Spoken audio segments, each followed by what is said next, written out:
You are Locked On 76ers Postcast, part of Locked On Sports Philadelphia, on the Locked On Podcast Network. Your team every day. Boy, oh boy, wake the kids, get the neighbors. This is an extravaganza you don't want to miss. Welcome into the show.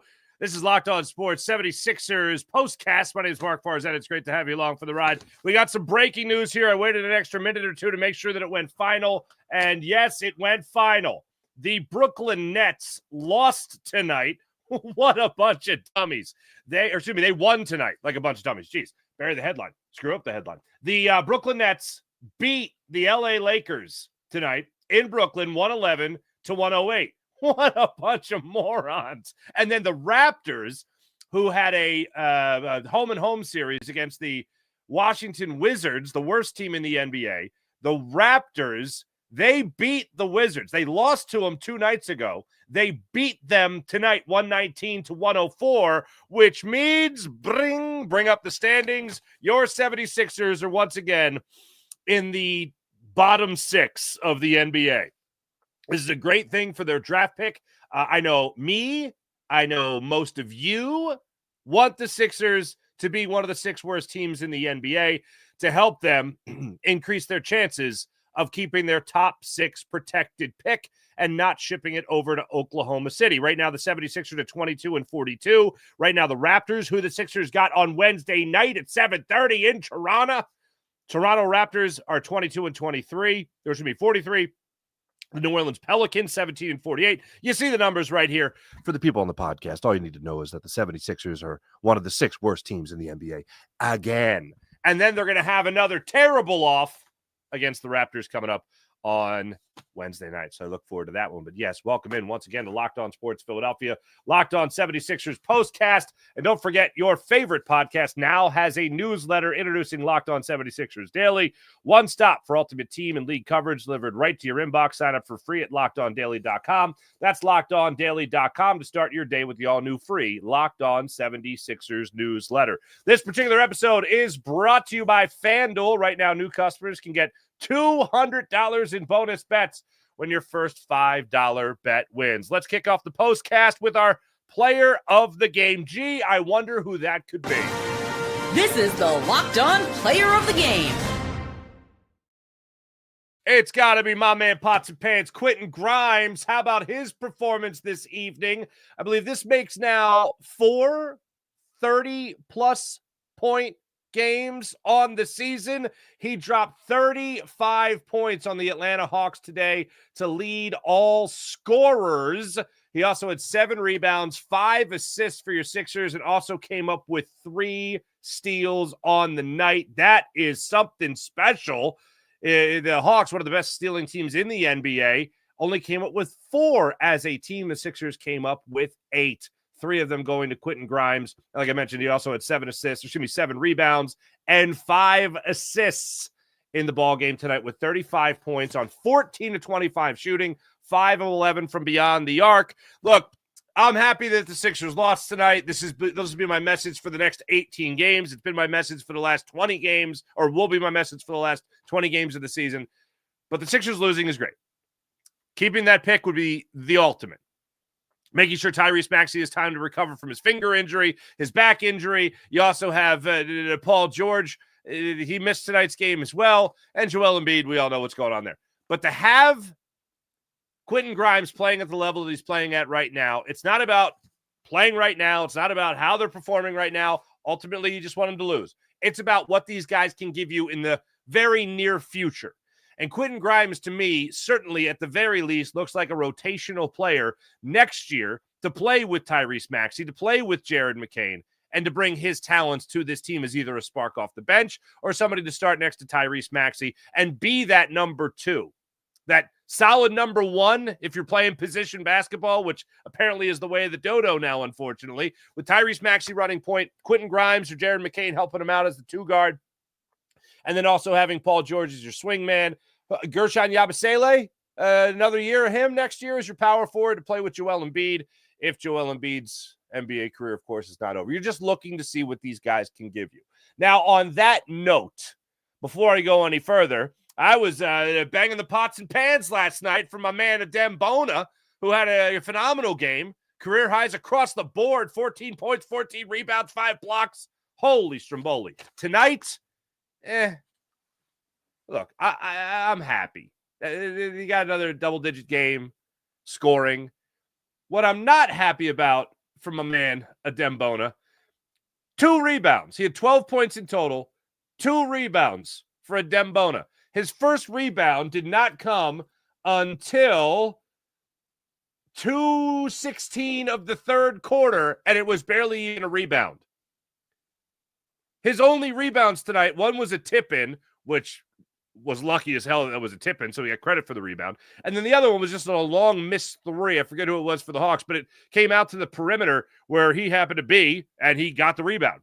But there was no aggression under the rim from him tonight. There was none of the Adem Bona that we had seen play just last night. And I love Kate Scott. I think she does a great job on these games. She referenced a number of occasions tonight that the Sixers were playing on the back-to-back, and you could tell that the legs were getting a little weak, playing the second leg of a back-to-back and going on the road after beating the Jazz and playing so well, and so many guys playing as many minutes as they did, including Adem Bona, who played 32 last night.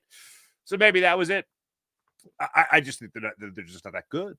I just would more so default on the idea that they're just not that good. A guy like Adem Bona, a rookie for crying out loud, should be able to play back-to-back nights at a high level. And again, whoopity-doo, 12 points, but 2 rebounds for a center? No bueno. So that actually got me looking. He played 23 minutes, by the way, tonight. That got me looking at the rebound category tonight, because if Adem Bona wasn't rebounding and Gershon Yabusele wasn't rebounding and Quentin Grimes, for crying out loud, was your team leading rebounder with 7, then how did they do overall as a team in rebounding? Well, the answer to that is, once again, no bueno. 48 rebounds by the Atlanta Hawks tonight to your 76ers, 31.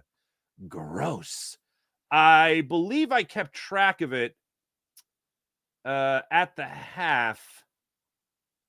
I did not. But at one point, the Sixers were getting doubled up at halftime. So that's no good at all. As for the turning point of this game, let's break that one down for you right here on Locked On Sports Philadelphia. Time to reveal where the game was won or lost. It's the turning point.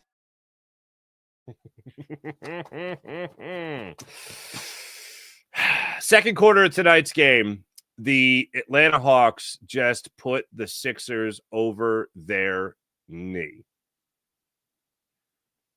24-12 run in that second quarter. That was just to open things up.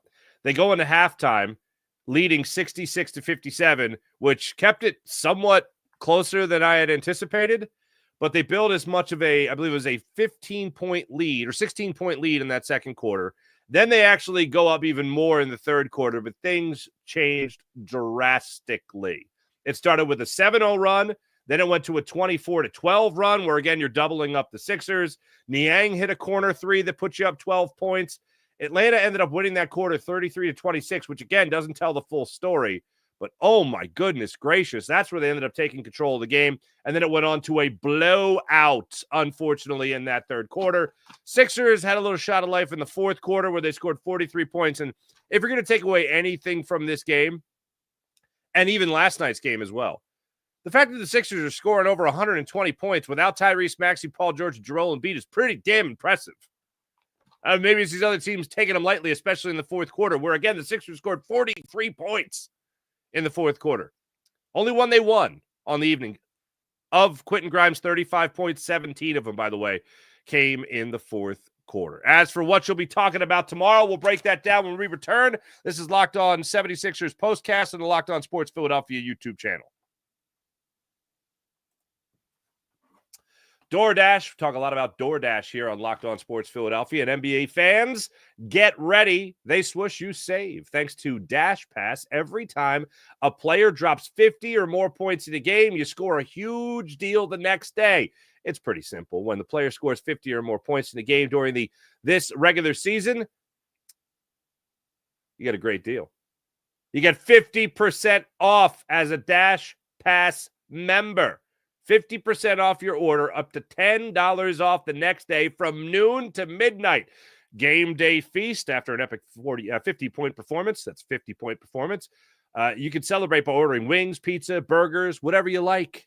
50% off. How about that? Up to $10 off. Fueling your watch party, planning to catch the next Sixers game. Order your favorite go-to snacks, whatever you like, with the Dash Pass membership with DoorDash. Sign up for a Dash Pass membership and be ready to save. When any player scores 50 or more points in the game, Dash Pass members get 50% off the order the next day, up to $10 off. Just use promo code NBA50 from noon to midnight after a 50-point game on eligible orders at participating merchants. Must have an active Dash Pass account. Terms apply. Visit DoorDash to learn more. That's DoorDash. And make sure you get in on all the March Madness action with FanDuel. It's giving you the chance to get in on that action like never before. Right now, new customers can get $200 in bonus bet when your first $5 bet wins. That's $200 extra bonus bucks on everything from buzzer beaters to Cinderella stories and even who's cutting down the nets. Love the parlays, same game parlays. Love the overs, the unders, all of it, the props, whatever it is. FanDuel has you covered. Staying with the action right now on the tournament, and games are going on almost every day, and you can get in on that action with FanDuel. Easy, fast, payouts are really quick. FanDuel app is simple to use, and when I win, which occasionally happens, believe it or not, I get paid instantly. No waiting around. So visit FanDuel.com. That's FanDuel.com to get in on the college hoops action all tournament long on FanDuel. FanDuel.com. As for what you'll be talking about tomorrow, here's what I think. This is what you'll be talking about. No question in my mind, you'll be talking about that the Raptors won, and you'll be talking about the Nets winning, and the Sixers falling back into the sixth worst record in the NBA. Technically tied with the Nets, but I believe they have the tiebreak in there for being worse and getting more lottery balls. Oh, whatever. And the fact that they were this bad against a Trae Young-less Atlanta Hawks team is pretty fantastic as well, considering you're still going to face this same Hawks team 2 more times between now and the end of the season. 2 more times over the last 18 games. So over the last 19 games of the season, you're going to face them 3 times in total. That's pretty nice. They whooped up on you this good? All right. I would go ahead and venture to guess you're not going to see Tyrese Maxey that many games over the next 18 games now as the season winds down for your Sixers. So let's keep the course. Let's stay the plan. I just want to continue to see guys mature, develop, and give me something to look forward to next year. In whether or not that's their sophomore season, like Adem Bona in the NBA, Jared McCain come back from the injury without missing a beat, Quentin Grimes helping you out, whatever, Gershon Yabusele helping you out as well. Just give me hope for next year. And in closing, Daryl Morey did an interview recently, and it started to go viral. And he seemed to have stepped in a big old pile of poo when he said that the only thing that drives Sixers fans is anger. How about that? I took it as kind of tongue-in-cheek. Other people are taking it with great offense. But just to keep the record straight here, anger is not what drives Sixers fans. There is something that actually drives us to that anger. And if something is driving us to that anger, well, then anger can't be driving us. So what could be driving us to the anger? Well, it's what ultimately drives us. And what ultimately drives us is winning. And unfortunately, whether it be Daryl Morey, whether it be Brian or Jerry Colangelo, whether it be Elton Brand, unfortunately, there hasn't been a lot of winning with the 76ers, especially when it matters most. And whether it's Joel Embiid telling Philly fans how they need to be better, like they need to be better with the Ben Simmons situation. Like, oh, yeah, we were the problem. Sure, okay.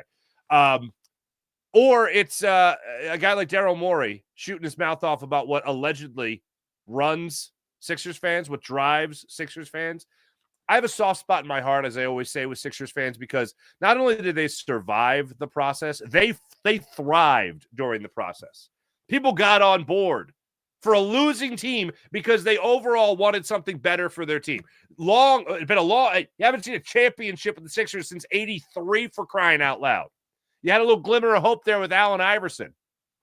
Sixers fans going from Iverson, from AI to another AI, Andre Iguodala, like he was the number one guy. And hey, Andre Iguodala turned out to be one hell of a basketball player, but he was never a number one guy like the Sixers needed him to be here in Philadelphia. And the Sixers fans said, you know what, we're on board with this process thing. We don't want basketball purgatory anymore. We don't want to be stuck here in limbo. We want to be better than this. And they invested in it. They believed in it. And if you're not going to say winning is the driving thing, you know it's the second driving thing after that because it's still not anger. It's hope. Sixers fans had hope during the process. Process has been a bust. Ultimately, you want to win. That's what the driving force is behind the 76ers fan base. Not anger. A lack of winning makes us pretty angry. Our hopes not being fulfilled, that also makes us pretty angry. But the first instinct is not anger. The first instinct is to go for the win. And when the Sixers fail to do that time and time again, after the investment of emotion and dollars, it's not free to go to games, kids, as you all know. That's what drives Sixers fans. The desire to win. That's the driving force. Right after that, it's hope. And if you don't fulfill that hope or get us those W's, well, then guess what? We're going to be pretty pissed off. Thanks for watching. Thanks for listening. This is Locked On Sports Philadelphia, Locked On 76ers Postcast. My name is Mark Farzetta. Have a great rest of your night, everybody. Be back with you guys Wednesday night following the Sixers, hopefully losing to those Toronto Raptors. See you guys then. Have a great time till. See ya.